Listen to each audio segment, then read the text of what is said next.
I'm a top banker, so I think I deserve to remarry a beautiful and capable woman. Being with someone like you just brings me bad luck. I'm divorcing you because you don't earn any money. What about our child? What will happen to her? I asked. Take care of Emily yourself. I'm having a new child with my girlfriend, he responded. My husband, who had left me and our daughter Emily, and even got his girlfriend pregnant, announced he was remarrying. Fed up with his behavior, I decided to get a divorce. After the divorce was finalized, I still had some important things to deal with. When I went to his workplace, I saw my husband and his girlfriend, both smirking as they walked towards me. Missed me so much you came all the way to my office. You're just a housewife with no money. Probably here to take some of the savings, right? He sneered. They looked in on me like I was trash, but I stayed calm and said, I came to withdraw $12 million. What? My husband was shocked when he found out I had won a big lottery prize and started begging for forgiveness. My name is Jennifer Brown. I'm 32 years old. Since I was a child, I dreamed of working in elderly care because I wanted to help others. After high school, I went to a vocational school for elder care and achieved my dream. Working as a caregiver was tough but fulfilling, especially when patients thanked me. One day, a coworker invited me to a social event where I met my future husband, Michael Brown. My first thought was that he was handsome. I wanted to talk to him, but he seemed quiet and maybe not into social gatherings. However, as we walked to the station together, we started chatting, and I discovered he was surprisingly talkative and enjoyable to be around. Michael was shy, not distant or uninterested. I found this contrast charming. We grew close quickly and eventually decided to get married. Later on, I found out through mutual friends that Michael had another girlfriend when we first met.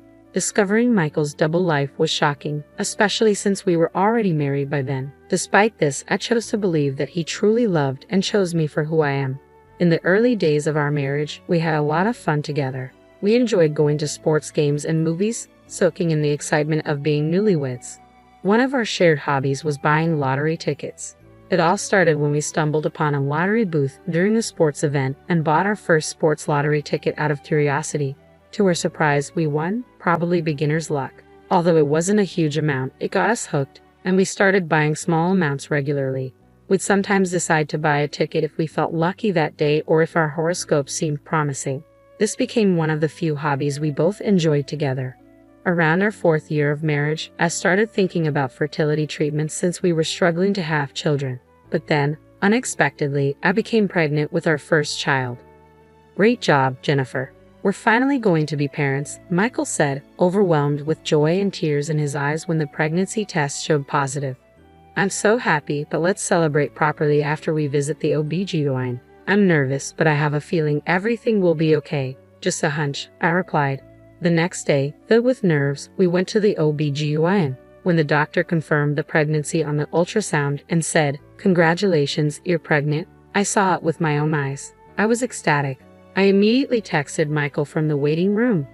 I'm pregnant. Just entered the 5th week. Once we're past the risky period, we need to tell both our parents, I messaged. He read it immediately and replied, "Really? That's fantastic. I'm so happy. Thank you. Drive home safely, Jennifer." He usually took forever to reply, but this time he must have been really thrilled. I returned home, relishing in our joy.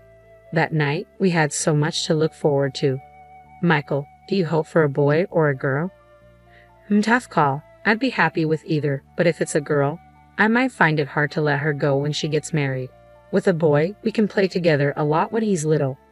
Yeah, maybe, but if it's a girl, I'd love to talk about crushes and things like that with her. We enjoyed light-hearted conversations like this over dinner. Eventually, we found out the baby's gender. Pregnancy was tough, but with Michael's support, I had a happy and relatively smooth maternity experience. Time flew by, and I safely gave birth to a beautiful baby girl. We named her Emily. We talked about facing challenges together as a couple, but things changed after pregnancy and childbirth. I decided to quit my job as a caregiver, which had been physically demanding and involved night shifts, making it difficult to continue. This change drastically shifted Michael's attitude. When we were both working full-time, we shared household chores. But once I became a stay-at-home mom, he started saying things like, "You were home all day, right? Why didn't you clean? And you have plenty of time. Make more elaborate meals." He started criticizing me more often. As his behavior changed, our marriage slowly lost its spark. We still shared the same bed, but there was no closeness between us. I'm only here because I have nowhere else to go. I don't want to be near you, he would say. I wanted to tell him to sleep somewhere else, but I couldn't bring myself to say it. We hardly had any real conversations anymore. When I tried to talk to him, he either wouldn't listen or would give indifferent responses. Hey, I watched this drama yesterday, I'd say. Aha, he'd reply. Listen, Emily did this today, I'd add. Sure, he'd respond. Our interactions dwindled down to brief exchanges like aha and sure, with no depth or interest from his side. He rarely engaged in conversation unless he was upset. Once, when he was angry, he said, what's with this meal? It's too bland. I can't eat this. I thought less seasoning would be healthier, I explained. Shut up. You can't cook, you can't clean, useless at everything. Who else would have married you, huh? He often said. Eventually, he even started treating Emily, who was only 3 years old, coldly. Daddy, look, I drew this, she would say, showing him her drawing. So what? He would respond. No child could feel close to a father like that. Despite everything, I kept trying not to upset my husband and avoid arguments. Lately, though, I've been wondering, am I just a housekeeper disguised as a stay-at-home mom? At home, he treats us like that, but outside, he's a successful banker at a major bank. My friends even envy me, saying, wow, you have a banker husband. You two are a power couple, and he seems so devoted to you, Jennifer. But that's just his public image. Once, at a friend's wedding, he declared in front of everyone, Jennifer is amazing at cooking, cleaning, and laundry. She's a fantastic wife. My friends cheered, impressed.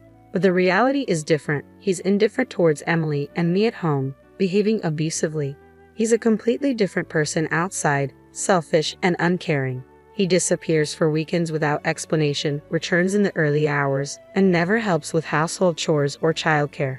During weekdays, I don't know when he finishes work or where he goes. He comes home late, and if I ask, he snaps.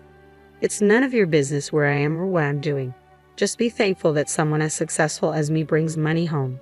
He even said, you're at home all day but can't even manage the household chores properly. Don't complain to someone like me, an elite. You've lost all your charm, not even looking like a woman anymore. His words shocked me, leaving me in tears the first time he said them. Despite everything, I tried numerous times to mend our relationship. However, with him rarely at home or in a bad mood early in the mornings, we grew increasingly distant, living like strangers under the same roof. People might think I should have divorced him sooner. Honestly, I'd often considered it myself, but could I, as a stay-at-home mom, raise Emily alone? Could I find a job if I started looking now? Would I be able to fulfill Emily's dreams like hobbies or college? Could I provide her with a comfortable life? These worries weighed heavily on my mind. One day, while I was alone at the supermarket doing our grocery shopping, I noticed a lottery booth tucked away in the corner with a sign that read, Lucky Day. As I stood there at the lottery booth, memories flooded back of the times when Michael and I used to buy tickets together whenever we saw that Lucky Day sign. Those were such good times, now seeming like a distant past. It struck me how much Michael had changed. Filled with a sense of desperation, I decided to buy a ticket on my own for the first time in a long while. Might as well, I thought to myself. I briefly considered telling my husband about the ticket. Perhaps if we won, it could bring back those carefree conversations we used to have, dreaming about our future plans and adventures together. Holding on to that faint hope, I headed back home. But as usual, my husband didn't return until after 10 p.m. After putting Emily to bed, I was sitting on the living room sofa watching TV when I received a call from my husband's phone. Hello, what time will you be home? I answered. Is this Michael's wife? A strange woman's voice replied. A chill ran down my spine, sensing something was wrong. Who is this? I asked. I'm Lily, Michael's girlfriend. Your husband is sleeping right next to me, the woman said. I've wanted to talk to you. I love Michael and he loves me too. Honestly, he told me you're like a maid to him and he's done with you. I think he's going to ask for a divorce soon, so you should start preparing. The shock and betrayal hit me hard as I listened to her words. I was furious with my cheating husband, though sadly, it wasn't a surprise. I had suspected his infidelity for a while. He always came home late on weekdays, was absent on weekends, and was secretive with his phone. The lack of intimacy between us only fueled my suspicions. So when Lily, his mistress, spoke so confidently and unapologetically, it disgusted me to hear how casually she admitted to their affair. Is that so? I need to hear this from Michael first. I'll hang up for now. We can discuss this more later, I managed to say, trying to keep my composure. No, talking to Michael won't change anything. In fact, I'm pregnant. It's Michael's child. Please start the divorce process soon, for the sake of our baby, she insisted. Her words stunned me. Pregnant? You must be lying. It's true. Michael has promised to support me and the baby. As a successful banker, he plans to marry me and raise our child together. It's time for a wife swap. Can you send Michael's belongings over soon? Her audacity stunned me. I had our precious daughter at home, and the thought of Michael flaunting himself as a successful banker sickened me, too exhausted to argue or shout. I calmly asked, "All right, can you give me your address?" "Wow, you're surprisingly cooperative," she remarked. "The address is..." I noted it down and ended the call. Around midnight, Michael finally returned home. I confronted him about the call from his mistress, and he didn't hesitate to confess to the affair. "Yeah," she spilled everything. "I'm an elite banker, and I'm planning to marry Lily, who's beautiful and capable. I thought having someone like you, a gloomy stay-at-home mom, might be useful, but being with you just brings me bad luck. I'm divorcing you, a useless, unemployed woman." His words were like daggers piercing my heart. Bad luck? Useless? Just a stay-at-home mom. I couldn't believe what I was hearing. "But what about Emily, our daughter?" I asked, trying to stay strong. "Michael, what about Emily?" "You take care of Emily. I have a new child on the way with Lily. I'll pay alimony, of course. As a high earner, it's no problem for me, unlike you," he replied coldly. His complete lack of remorse and disregard for our daughter made me question if he had any humanity left. In that moment, something inside me snapped. I couldn't feel anything for a man like him anymore. I knew I had to protect Emily on my own. Michael, unprompted, began talking about Lily. "Apparently, she's a 24-year-old new employee, popular and beautiful. I'm leaving you for a young and cute girl like her to start a new life," he boasted, his eyes gleaming with pride. I couldn't even muster tears after being insulted and betrayed by both my husband and his mistress. I simply wished them nothing but misery. That day, Michael packed a few things and left, saying, "I'll send the divorce papers once everything's sorted." He never returned home after that, likely staying with Lily. I started preparing for the divorce process. I consulted a lawyer about alimony arrangements before officially filing, as I knew it was wise to be prepared. Following Lily's address, I sent Michael's belongings to replace and began packing to move back to my parents' house with Emily. While cleaning up, I found more of Michael's things and reached out to him. "I found more of your stuff while cleaning," I texted. "My mistake. I'll come pick it up tomorrow," was his casual reply. I handed over the divorce papers and Michael's belongings, feeling a mix of disbelief and disgust as I faced them both at my doorstep. Lily's words cut deep, her disregard for my feelings and the situation evident. "Nice to meet you, ex-wife. I'm feeling sick from the pregnancy. Did you sign the divorce papers? Can you hurry up and finish the divorce?" she said coldly. She was undeniably beautiful and much younger than me. Seeing Michael support her, pregnant with his child, only intensified my discomfort. All I wanted was for them to leave as soon as possible. "Here are the divorce papers and your belongings," I said tersely, handing them over. I handed over the signed divorce papers, and Michael snatched them, hastily scrawled his signature, and tossed them back at me. "There you go. Make sure to file them today," he said dismissively. Sure, I replied, trying to keep my composure. With that, they left, and I breathed a sigh of relief, knowing I had another important matter to attend to once the divorce was finalized. I received the alimony in a lump sum, which wasn't surprising given Michael's constant boasting about being an elite banker. A week later, I found myself at the bank where my ex-husband worked, handling an important task. Ignoring Michael, I focused on what I needed to do, but he couldn't resist taunting me. "Miss Me, you really can't let go, can you?" he sneered, approaching with a smirk. Then Lily emerged from the back. "Oh, look who it is, the ex-wife. What are you here for, scraping together savings?" I was tired of their sarcasm. "No, I'm here to collect something." "What, $12 million? I declared, relishing the shock on their faces. "That's right. The lottery ticket I bought on a whim at the supermarket turned out to be a jackpot winner. When Michael and I used to buy tickets together, it was a fun hobby. We checked the results eagerly. But this time, since I bought it alone, I didn't expect much and casually checked online.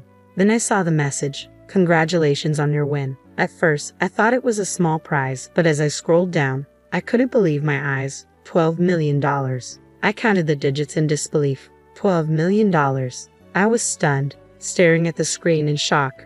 That day, I was so overwhelmed that I could barely manage any housework or childcare. The next day, I opened my laptop to double-check, and yes, it was still $12 million. I read up on what to do after winning, still feeling like I was floating on air. It all seemed surreal. I even consulted a lawyer to understand if a lottery win before finalizing the divorce would be divided as assets.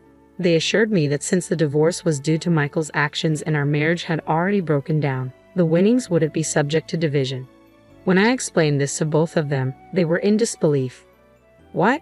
Why didn't you tell us? That should be split between us, right? It's not fair if you get all the money." Michael protested. "That's not possible. You cheated, got your mistress pregnant, and now you expect to claim my lottery winnings. It doesn't work that way. I've already confirmed it with a lawyer," I responded firmly. "No, that's a lie," Michael shouted, his voice filled with anger. "How the hell did you win that much? You never had this kind of luck when you were with me. It's not fair that you get to keep it all. Maybe being with a gloomy woman like me wasn't your problem after all. Maybe you were the one bringing down the luck," I shot back. Lily, clearly irritated, interjected, "What's wrong with this woman, Michael? Let's go. It doesn't matter how much money she has. Come on, let's leave." But to my surprise, Michael didn't move. Instead, he said something completely unexpected. "Jennifer, I'm sorry. Let's get back together. I was wrong to belittle you and have an affair. Let's start over." "What? What are you saying?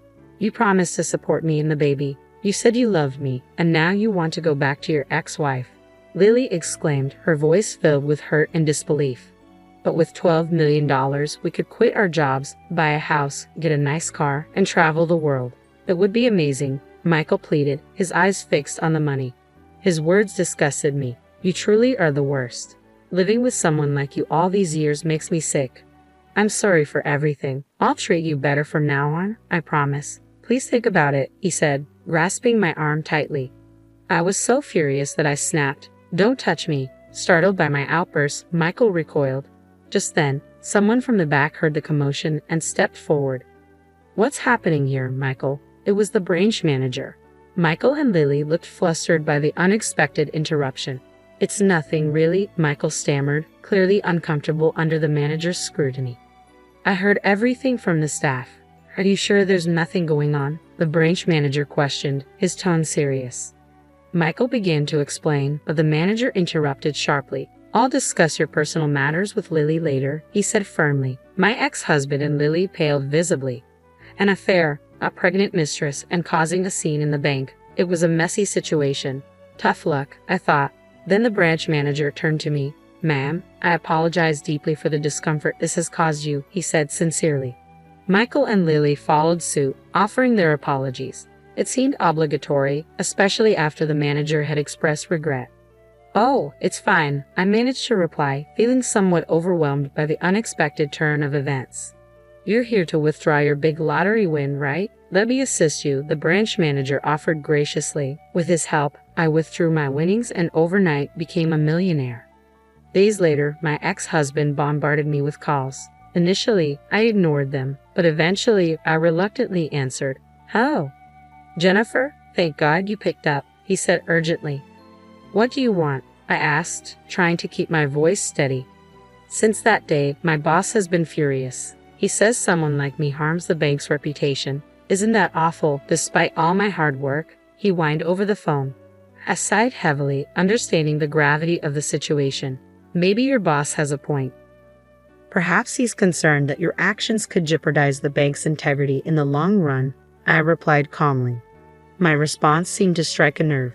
"So my hard work was all for nothing, huh? Well, whatever. Your opinion on my job doesn't matter to me anymore," he retorted before I hung up. It felt satisfying to finally express my feelings. Later, through an acquaintance, I learned that my ex-husband had been demoted and transferred to a distant branch as punishment for the turmoil he caused due to his affair. Additionally, Lily, witnessing my ex-husband's attempt to reconcile with me after learning about my lottery win, confronted him in a fury. She said to him, "Actually, the baby isn't yours. Maybe I had other potential husbands, you know? I thought you were a high-flying banker, but I don't need a demoted, unstable one. I'll find someone better. Goodbye." With that, she left the bank and disappeared. Lily had entertained thoughts of remarrying my ex, believing he was an elite banker. However, upon realizing he was just an average employee with uncertain prospects, she changed her mind. It was a tale scarier than horror itself. My ex-husband was abandoned by his mistress, rejected by his wife and child, and his job was now on the line. It was a fitting consequence for his actions. With my lottery winnings, I moved into a condo with my daughter. While the money could have allowed me to stop working, I opted to stay financially responsible and soon return to my nursing career. It was important to me to save for my daughter's future and avoid unnecessary spending. However, I also wanted us to enjoy some luxury, so I planned a trip to Hawaii with my daughter and parents. Staying at a beautiful hotel and being able to treat my parents while creating lasting memories with my daughter was truly special. Looking forward, I'm eager to explore more places with my daughter, discover new interests together, and find hobbies we both enjoy. I'm excited about this new phase of life filled with happiness and adventures alongside my wonderful daughter.